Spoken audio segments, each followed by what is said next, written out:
Seguimos con información, ya le estamos compartiendo que hoy es el Día Mundial de la Alimentación, pero hablemos sobre los precios de la canasta básica. Está con nosotros el director del Centro de Investigación Económica de la Facultad de Economía de Nuevo León, Edgar Mauricio Luna, y nos comparte la siguiente información. ¿Cómo estás? Bienvenido. Hola, muchas gracias por la invitación. Un placer estar aquí.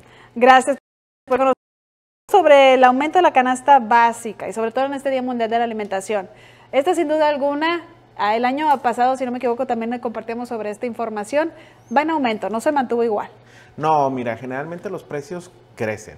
Estamos pensando que cada año los precios van aumentando y eso es bueno para la economía. Nos dice que hay dinero en la economía, la gente está demandando productos y eso hace que los precios se incrementen.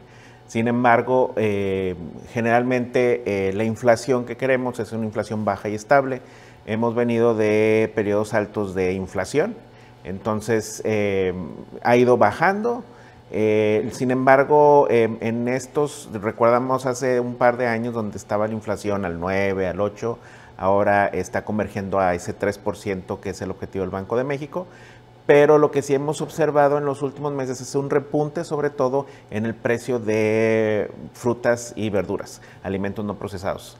El tomate. El tomate, exactamente, el aguacate, esos productos hemos visto que han aumentado más allá de la expectativa que se tenía, pero de nuevo ese aumento cada vez es menor. Entonces, de cierta manera vamos convergiendo al objetivo del 3%, pero te cuento, por ejemplo, que el INEGI acaba de publicar el aumento de la canasta de consumo mínimo, que es una proxy de canasta básica, y el mes pasado, en septiembre, incrementó en 4%.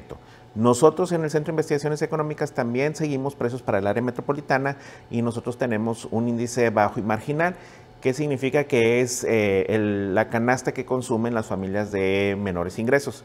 Ese registro, lo que tenemos nosotros en septiembre para el área metropolitana, creció 5.3% este mes. Entonces, vemos que está por encima del 4%, y cuando tú empiezas a ver el precio promedio de las canastas básicas en Nuevo León, rondarán entre 800 y 1,000 pesos dependiendo de dónde vayas, ¿no? Dependiendo de dónde vayas. Y bueno, pues por eso la recomendación, mejor acudir a estos famosos mercaditos, donde los precios son más accesibles y pues no afectan tanto al bolsillo. Sí, y de nuevo también pensar en algunos también supermercados tienen sus propias marcas, que generalmente tienen la misma calidad de las marcas reconocidas, pero con menor precio, ¿no? Entonces, por ahí ir para un poco evadir este incremento en precios, pues es buscar los establecimientos donde te van mejores precios, sin sacrificar la calidad. Y otra cosa también es, a veces vienen eventos que tienes que hacer, por ejemplo, en algún punto hablamos del regreso a clases, que hay cosas que también puedes reciclar, no necesariamente tienes que comprar nuevo, ¿no? Entonces ahí también esta idea de empezar a reciclar, reutilizar las cosas, sirve para el medio ambiente y aparte pues te va a permitir ahorrar dinero, ¿no? en la economía familiar. Apenas llevan pocos días la nueva administración federal con la presidenta Claudia Sheinbaum. ¿Se ha logrado ver algún cambio en cuanto a los precios, ya sea que hayan bajado o aumentado? Mira, el tema de la inflación? Sí, hay que recordar que la inflación la controla el Banco de México y el Banco de México es un instituto autónomo. Entonces, no importa qué administración llega, ellos toman sus decisiones de cierta manera autónoma del gobierno federal. Entonces, los cambios de administración, desde que se le otorga la autonomía al Banco de México, no tiene injerencia en la política monetaria. Lo que sí hemos visto es una disminución en las tasas de interés, porque el Banco de México lo que pronostica es que la inflación va convergiendo al objetivo, que es del 3%, entonces empieza a relajar su política monetaria. Hay que recordar que hace un año la tasa de interés estaba por encima del 11%, ahorita ya está por abajo del 11%, y es a través de la tasa de interés como el Banco de México puede controlar. La señal que está mandando es, al bajarla, quiere decir que ya no hay tantas presiones inflacionarias como hace un par de meses, ¿no? Que hace un par de meses, incluso el año pasado hablábamos de todavía una inflación muy alta, que el Banco de México tenía una política monetaria más restrictiva, por eso vemos tasas de interés más altas, pero ahorita vemos que la señal es que los precios sí se están incrementando, pero cada vez menos, ¿no? Entonces, eso podría ser una buena señal para los consumidores. Hablando, por ejemplo, uno de los productos principales de la canasta básica, hablemos del huevo, en donde muchos años atrás el huevo no costaba más una tapa de, ¿qué serían? 50 pesos. Y ahora ya está casi el doble. Y se ha mantenido así. ¿Esto por qué?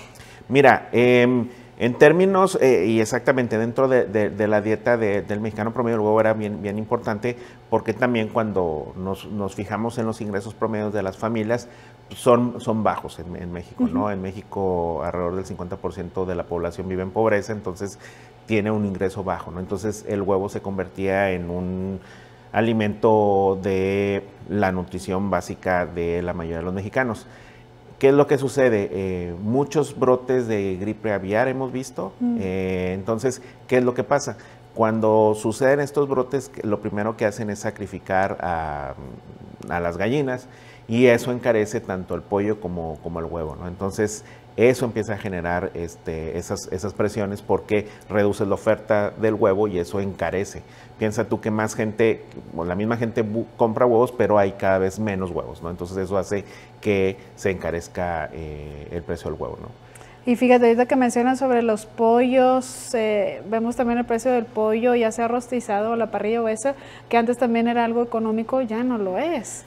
Justo por eso, porque sobre todo en Estados Unidos cuando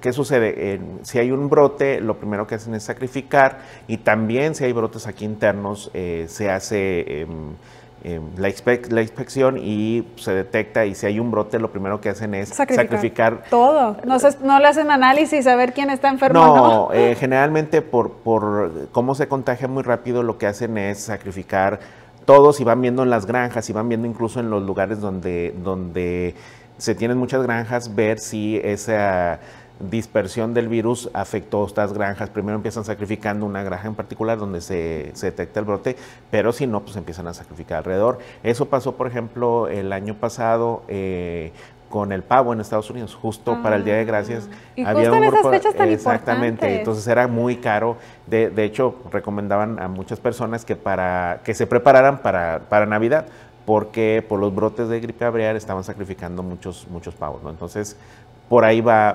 la historia. Ahora, aquí en nuestro país, de acuerdo, pues lo que se han visto en otros estados de la República con los grupos delincuenciales, también afectan en ciertos productos como es el limón. Exactamente. Mira, producción de aguacate, de limón, ¿qué es lo que sucede? Que en zonas que son productores de estos alimentos, el crimen organizado empieza a pedirles derecho de paso, les pide también derecho de piso, entonces eso hace que encarezca. Haz de cuenta que es como si fuera un impuesto adicional. Así como tienen que pagar los impuestos al SAT, por ejemplo, ahora ese se convierte en un impuesto adicional y generalmente esos impuestos se le puede trasladar a los consumidores. Tiene mucho que ver en economía, decimos la elasticidad de precio, ¿no? En algunos productos que son de necesidad o que la gente no tiene ningún sustituto, es muy fácil que el productor le traspase ese precio.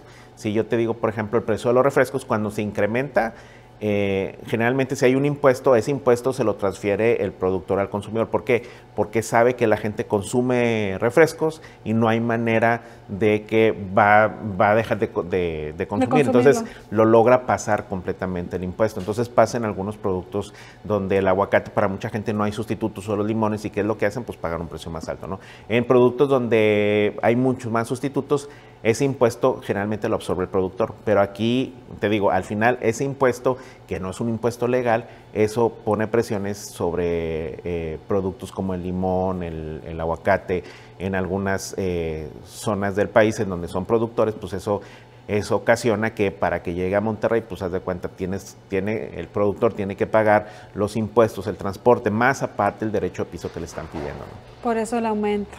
Puede ser una parte importante ese aumento en algunos productos. Ahora, enfocándonos en la canasta básica, en los alimentos y el alto precio que tienen algunos de ellos, simplemente pues los mexicanos dejan de consumirlo, de adquirirlo y dejan de consumirlo. Por ende, ¿cuál sería estos productos que ya los mexicanos prefieren no estar comprando? Mira, justo ahorita lo que comentabas del huevo, el huevo se ha convertido ahora en un producto muy caro. Antes, hace un par de años, hablabas tú de las personas y te decían, pues bueno, comienzo comprando, no sé, carne y al final, ya cuando se acaba el presupuesto, terminamos comiendo huevo, ¿no?